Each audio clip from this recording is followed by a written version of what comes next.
السلام علیکم ورحمۃ اللہ تعالی وبرکاتہ۔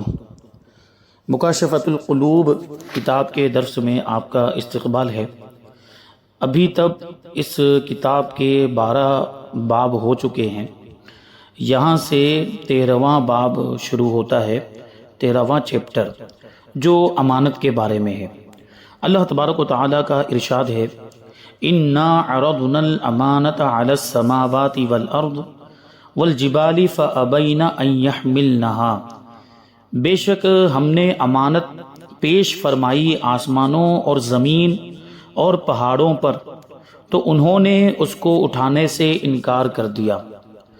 انہیں خوف ہوا کہ وہ اس امانت کا حق ادا نہ کر سکیں گے اور عذاب کے مستحق ہوں گے، یا انہیں خیانت کا خوف لاحق ہوا کہ وہ اس امانت میں خیانت کر لیں گے یا ان سے خیانت ہو جائے گی۔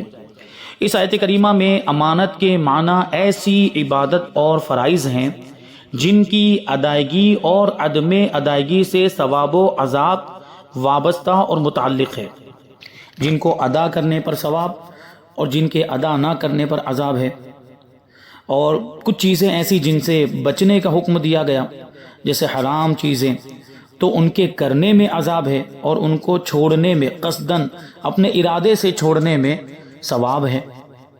قرطبی کا قول ہے، امانت دین کی تمام شرائط و عبادات کا نام ہے۔ یہ جمہور کا قول ہے، یعنی اکثر علماء کا قول ہے اور قول صحیح ہے۔ اس کی تفصیل میں کچھ اختلاف ہے۔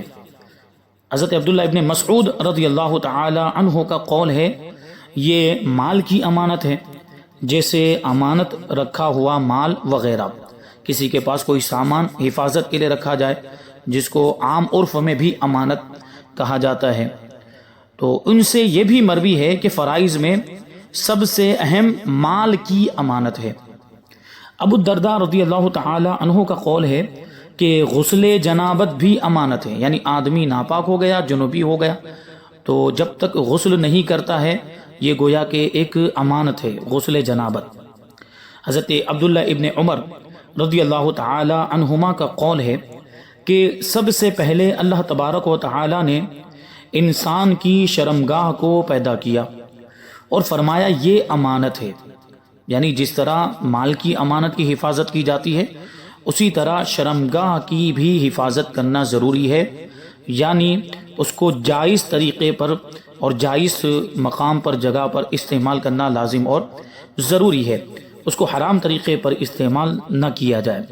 اور فرمایا یہ امانت ہے جو میں تجھے دے رہا ہوں، اسے بے راہ روی سے بچانا، بدکاری سے بچانا، اگر تو نے اس کی حفاظت کی تو میں تیری حفاظت کروں گا۔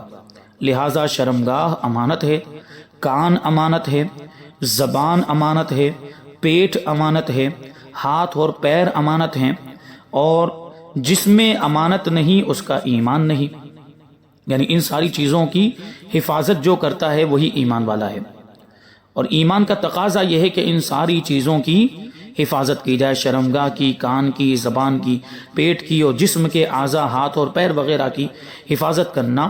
اور حفاظت کرنے سے مراد یہ ہے کہ ان کو صحیح طور پر استعمال کرنا، جائز کاموں میں استعمال کرنا، نیکی کے کاموں میں استعمال کرنا، اور گناہوں کے کاموں سے، ناجائز کاموں سے، غیر مناسب کاموں سے ان اعضاء کو بچانا۔ حضرت حسن رحمۃ اللہ تعالی علیہ کا قول ہے، جب امانت آسمانوں، زمین اور پہاڑوں پر پیش کی گئی تو یہ تمام مظاہر کائنات، یعنی کائنات کی یہ سب چیزیں، آسمان و زمین وغیرہ، اور جو کچھ ان میں ہے، یہ سخت بے چین ہو گئے۔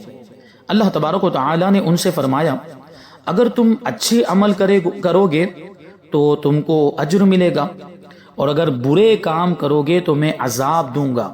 تو انہوں نے اس کے اٹھانے سے انکار کر دیا۔ حضرت مجاہد رحمۃ اللہ تعالی علیہ کا قول ہے کہ جب اللہ تبارک و تعالی نے آدم علیہ السلام کو پیدا کیا اور ان پر امانت پیش کی اور یہی کہا، تو انہوں نے کہا میں اس بار کو اٹھاتا ہوں، یعنی آسمانوں، زمینوں اور پہاڑوں نے اس امانت کو اٹھانے سے انکار کر دیا، لیکن حضرت آدم علیہ السلام نے اس امانت کو اٹھا لیا، اس ذمہ داری کو اپنے اوپر لازم کر لیا۔ یہ بات سمجھ لیجئے کہ زمین و آسمان اور پہاڑوں کو امانت لینے نہ لینے کا اختیار دیا گیا تھا، انہیں مجبور نہیں کیا گیا تھا۔ اگر ان کے لیے ضروری قرار دیا گیا ہوتا تو لا محالہ انہیں یہ بار امانت اٹھانا پڑتا۔ یہ اختیار کی وجہ سے انہوں نے انکار کیا تو ان کے لیے انکار کرنے کی گنجائش تھی، لیکن اگر انہیں مجبور کیا گیا ہوتا یا ان کے لیے اس کو ضروری قرار دیا گیا ہوتا تو پھر تو ان کو وہ امانت اٹھانی ہی پڑتی۔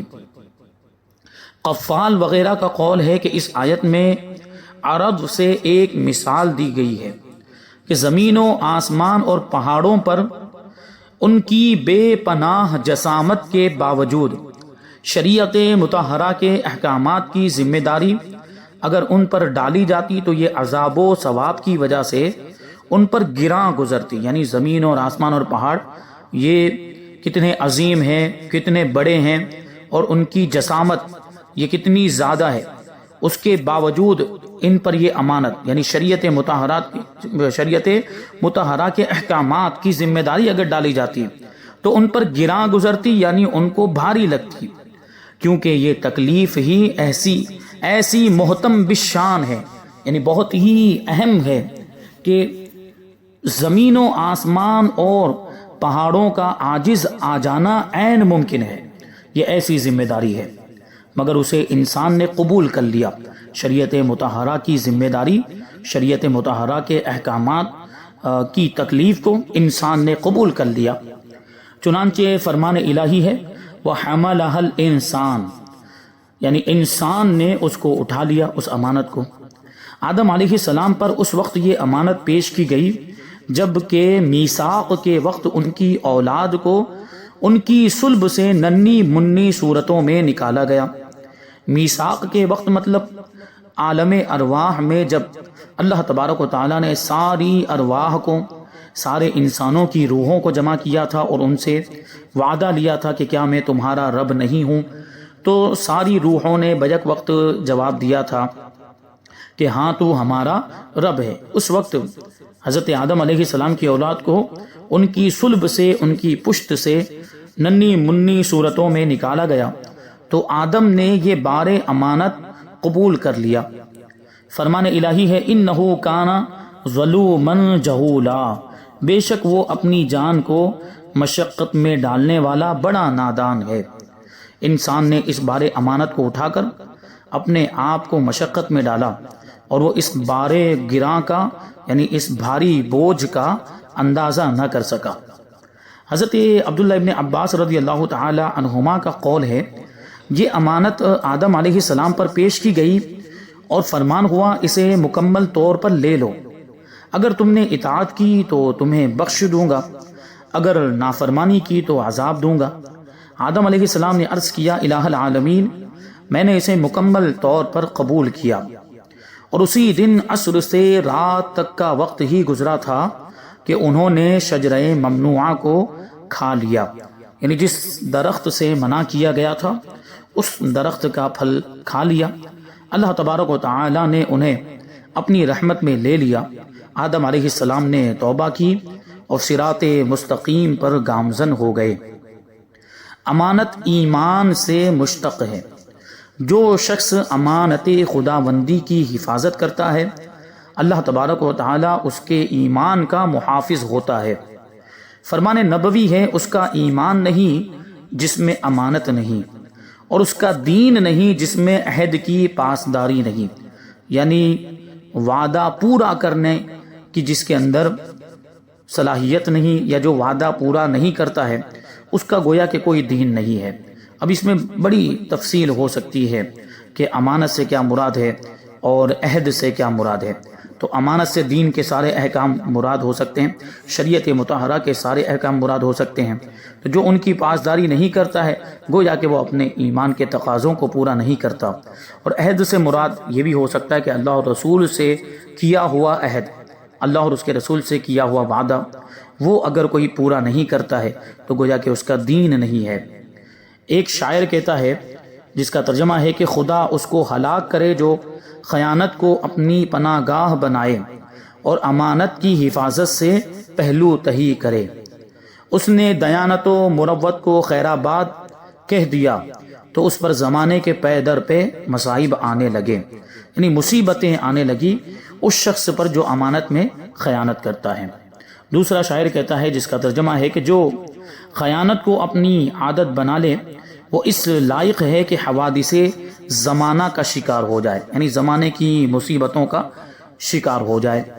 جو شخص بد عہدی یا عہد شکنی کرتا ہے، وعدہ خلافی کرتا ہے، اس پر مسلسل مصیبتیں نازل ہوتی رہتی ہیں۔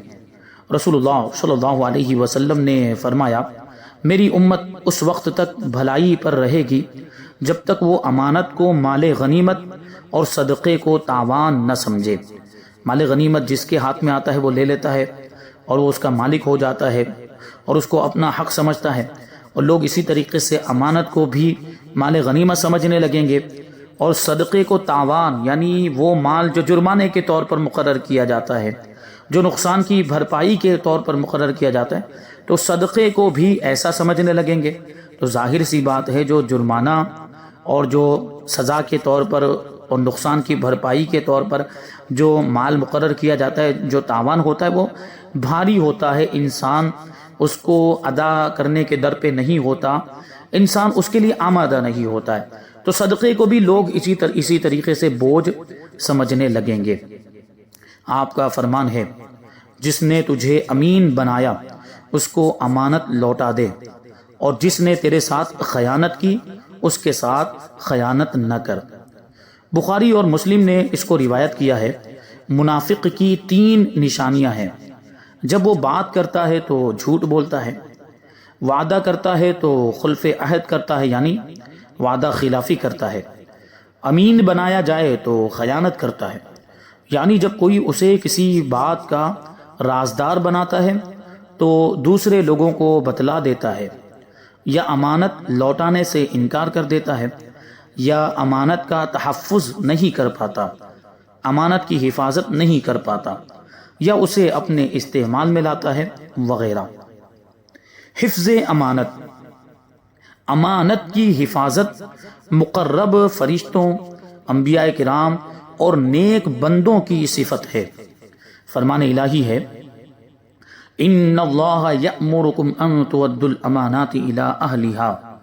اللہ تبارک و تعالی تمہیں حکم دیتا ہے کہ امانتیں جن کی ہیں انہیں سپرد کر دو۔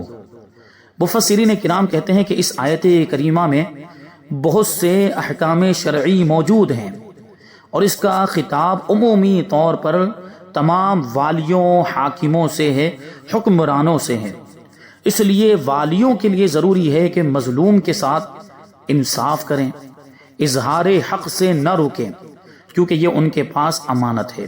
مظلوم اگر ان کے پاس فریاد لے کر آئے جس پر ظلم کیا گیا ہو تو اس کے ساتھ انصاف کریں، اور حق بات کو ظاہر کرنے سے ہچکچائیں نہیں، اس کو نہ چھپائیں، حق کو نہ چھپائیں، کیونکہ حق ان کے پاس امانت ہے۔ عمومی طور پر تمام مسلمانوں اور خصوصی طور پر یتیموں کے مال کی حفاظت کریں، کیونکہ یتیموں کے مال کی حفاظت کی زیادہ ضرورت ہوتی ہے، کیونکہ یتیم وہی ہوتا ہے، وہ نابالغ بچہ جس کے باپ کا انتقال ہو گیا ہو، اس کا کوئی نگہبان نہیں ہوتا، اور اس کا باپ اس کے لیے مال چھوڑ کر گیا تو اس کی حفاظت کی ضرورت زیادہ ہوتی ہے۔ علماء کے لیے لازم ہے کہ وہ لوگوں کو دینی احکامات کی تعلیم دیں، کیونکہ علماء نے اس بارے امانت کو اٹھانے کا عہد کیا ہے، علم حاصل کیا، اور علم حاصل کرنے کا مقصد ہی یہ ہوتا ہے کہ اس علم کو دوسروں تک پہنچائیں۔ تو علماء کی ذمہ داری بنتی ہے کہ دینی باتوں کو اور دینی احکامات کو لوگوں تک پہنچائیں اور اس کی تعلیم دیں۔ باپ کے لیے لازم ہے کہ وہ اپنی اولاد کے ساتھ حسن سلوک کرے اور اسے اچھی تعلیم دے، کیونکہ یہ اس کے پاس امانت ہے۔ فرمان نبوی ہے، کلکم راع کلکم مسئول عن رعیتہ، تم میں سے ہر ایک حاکم ہے، نگہبان ہے، اور ہر ایک ذمہ دار ہے، اور ہر ایک اپنی رعایا کے بارے میں جواب دہ ہے۔ یعنی تم میں سے ہر کسی سے اس کے ماتحتوں کے بارے میں سوال کیا جائے گا، پوچھا جائے گا۔ پس تم سے تمہاری رعیت اور تمہارے ماتحتوں کے بارے میں سوال کیا جائے گا۔ مثال کے طور پر بادشاہ سے اس کی رعایا کے بارے میں سوال ہوگا، باپ سے اس کی اولاد کے بارے میں سوال ہوگا، اور شوہر سے اس کی بیوی کے بارے میں، اور مثال کے طور پر استاد سے اس کے شاگردوں کے بارے میں سوال کیا جائے گا۔ تو جو بھی جس کے ماتحت ہے تو ماتحتوں کے بارے میں جو ذمہ دار ہے اس سے پوچھا جائے گا۔ ظہر الریاض میں ہے، قیامت کے دن ایک انسان کو اللہ تعالیٰ کی بارگاہ میں پیش کیا جائے گا۔ اللہ تبارک و تعالیٰ فرمائے گا تو نے فلاں شخص کی امانت واپس کی تھی؟ بندہ عرض کرے گا نہیں۔ رب تبارک و تعالیٰ حکم دے گا اور فرشتہ اسے جہنم کی طرف لے جائے گا۔ وہاں وہ جہنم کی گہرائی میں اس امانت کو رکھا ہوا دیکھے گا۔ وہ اس امانت کی طرف گرے گا اور 70 سال کے بعد وہاں پہنچے گا۔ پھر وہ امانت اٹھا کر اوپر آئے گا۔ جب وہ جہنم کے کنارے پر، اوپر والے کنارے پر پہنچے گا تو اس کا پاؤں پھسل جائے گا اور وہ پھر جہنم کی گہرائی میں گر جائے گا۔ اسی طرح وہ گرتا رہے گا اور چڑھتا رہے گا، یہاں تک کہ نبی کریم صلی اللہ علیہ وسلم کی شفاعت سے اسے رب ذوالجلال کی رحمت حاصل ہو جائے گی اور امانت کا مالک اس سے راضی ہو جائے گا۔ لیکن کیا یہ کم ہے کہ اس کو اتنی مرتبہ جہنم کی گہرائی میں گرایا جائے گا؟ جہنم کی آگ کو برداشت کرنے کی طاقت ہمارے اندر نہیں ہے۔ آخر کار اگرچہ بخشش ہونی ہے، حضور کی شفاعت ملنی ہے، لیکن تھوڑی دیر کے لیے بھی ہم جہنم کی آگ کا عذاب برداشت نہیں کر سکتے۔ تو ہرگز امانت میں خیانت نہیں کرنی چاہیے۔ حضرت سلمہ رضی اللہ تعالی عنہ روایت کرتے ہیں کہ ہم نبی کریم صلی اللہ علیہ وسلم کی خدمت والا میں حاضر تھے کہ ایک جنازہ لایا گیا تاکہ نماز ادا کی جائے۔ حضور صلی اللہ علیہ وسلم نے پوچھا اس پر کوئی قرض ہے؟ عرض کیا گیا ہاں یا رسول اللہ صلی اللہ تعالی علیہ وسلم۔ آپ نے پھر پوچھا کہ اس نے کچھ چھوڑا ہے تاکہ اس سے اس کا قرض ادا کیا جائے؟ عرض کیا گیا 3 دینار چھوڑے ہیں۔ تب آپ نے نماز پڑھائی۔ ایک اور جنازہ لایا گیا، آپ نے پوچھا اس پر قرض ہے؟ عرض کیا یا رسول اللہ نہیں، تو آپ نے نماز پڑھا دی۔ پھر تیسرا جنازہ لایا گیا، آپ نے پوچھا کیا اس پر قرض ہے؟ صحابہ کرام رضی اللہ عنہم نے عرض کیا جی ہاں یا رسول اللہ۔ آپ نے فرمایا اس نے کچھ مال بھی چھوڑا ہے کہ جس سے اس کا قرضہ ادا کیا جائے؟ لوگوں نے عرض کیا یا رسول اللہ صلی اللہ تعالی علیہ وسلم اس نے کچھ بھی مال نہیں چھوڑا ہے۔ اس وقت آپ نے صحابہ کرام رضی اللہ تعالی عنہم سے ارشاد فرمایا کہ تم اس کی نماز پڑھ لو، لیکن آپ نے نہیں پڑھی۔ اس سے پتہ چلا کہ امانت اور قرضہ وغیرہ یہ اس کی ادائیگی کتنی ضروری ہے، اور اس کو ادا کیے بغیر اگر کسی انسان کا انتقال ہو جائے تو اس کے سر پر کتنا بڑا بوجھ رہ جاتا ہے، کیونکہ اس کا تعلق حقوق العباد سے ہے۔ جو گناہ یا جو چیزیں حقوق اللہ سے تعلق رکھتی ہیں وہ اللہ تعالیٰ کے فضل و کرم سے ہے۔ اللہ تعالیٰ چاہے تو معاف فرما دے، بندہ توبہ کرے تو معاف ہو جاتے ہیں، لیکن حقوق العباد جس بندے کا حق ہے جب تک وہ بندہ معاف نہیں کرتا اللہ تبارک و تعالیٰ بھی معاف نہیں کرتا۔ حضور پاک صلی اللہ علیہ وسلم نے اس کی نماز جنازہ نہیں پڑھی، تو اس سے بھی ہمیں اس بات کا اندازہ لگانا چاہیے۔ بہرحال اس کا یہ مطلب نہیں ہے کہ کسی کے ذمے قرض باقی ہو تو اس کی نماز جنازہ نہ پڑھی جائے۔ دیکھیے اس حدیث پاک میں یہ ہے کہ حضور نے صحابہ کو نماز پڑھنے کا حکم دیا۔ اگر نماز جنازہ پڑھنا جائز ہی نہ ہوتا تو حضور پاک صلی اللہ علیہ وسلم صحابہ کو بھی روک دیتے، صحابہ کرام کو نماز پڑھنے کا حکم نہ دیتے۔ مطلب یہ ہے کہ جس پر قرض ہے، کوئی مقروض ہے، اس کا انتقال ہو جائے، اس کی نماز جنازہ پڑھی جا سکتی ہے۔ بس اس کی ناپسندیدگی کی وجہ سے حضور پاک صلی اللہ علیہ وسلم نے اس کی نماز جنازہ نہیں پڑھی۔ حضرت قتادہ رضی اللہ تعالی عنہ کہتے ہیں کہ ایک جوان نے نبی کریم صلی اللہ علیہ وسلم سے پوچھا اگر میں راہ خدا میں شاکر و صابر، شکر ادا کرنے والا، صبر کرنے والا، ایمان اور امید ثواب لے کر آگے بڑھتا ہوا شہید ہو جاؤں تو اللہ تبارک و تعالیٰ میرے گناہوں کو معاف کر دے گا؟ آپ نے فرمایا ہاں۔ جب وہ جوان خدمت سے رخصت ہو گیا تو آپ نے اسے بلا کر فرمایا اللہ تعالیٰ قرض کے سوا شہید کے ہر گناہ کو معاف کر دیتا ہے۔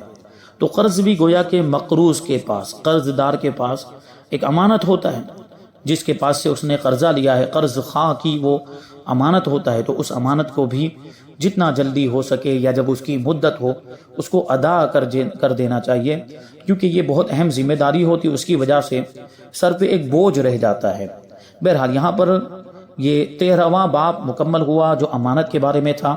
اس کے بعد 14واں باب ہے جو نماز میں خشوع و خضوع کے بارے میں ہے، یعنی دل لگا کر خلوص کے ساتھ اچھی نیت، ثواب کی نیت سے، اور دل کو برے خیالات اور وسوسوں سے پاک و صاف کر کے نماز پڑھنا، اس کو نماز میں خشوع و خضوع کی کیفیت کہا جاتا ہے۔ انشاءاللہ اس کو ہم آئندہ درس میں شامل کریں گے۔ اللہ تبارک و تعالیٰ کی بارگاہ میں دعا ہے کہ جو کچھ بھی بیان ہوا اس پر ہم سب کو عمل کرنے کی توفیق عطا فرمائے۔ وما علینا الا البلاغ۔ السلام علیکم۔